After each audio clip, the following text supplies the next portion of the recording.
આત્મસૂઝ. આત્મસૂઝ આત્મવિશ્વાસની જન્મભૂમિ છે.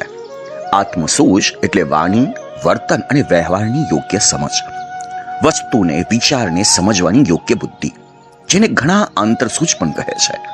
દોષ અને ગુણને યોગ્ય સ્થિતિમાં જોવાની દ્રષ્ટિ પણ આંતરસૂઝ છે. ઘણા લોકો ગુણને દોષ રૂપે જુએ છે અને દોષને ગુણ રૂપે જુએ છે. આવી સમજ આત્મવિશ્વાસનું સર્જન કરતી નથી, પરંતુ આત્મવિશ્વાસની નાની અમથી શક્યતાને પણ ખતમ કરે છે. મુલ્લા નસરુદ્દીનની આ વાત તમને ખબર છે? મુલ્લા નસરુદ્દીનની અનેક વાતો જીવનનો બોધ આપે છે. એકવાર મુલ્લાએ કહ્યું, મુલ્લા નસરુદ્દીનની અનેક વાતો જીવનનો બોધ આપી જાય છે. મુલ્લા નસરુદ્દીને થર્મોસ નહોતું જોયું, એકવાર ખરીદ્યું.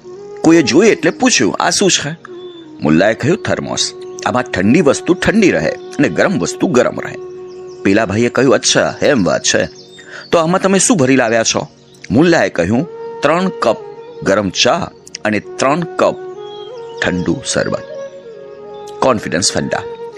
જે પ્રકારે બીજાના અધિકારોનું સન્માન કરવું આવશ્યક છે, તે જ પ્રકારે પોતાનું સન્માન કરવું એટલું જ જરૂરી છે.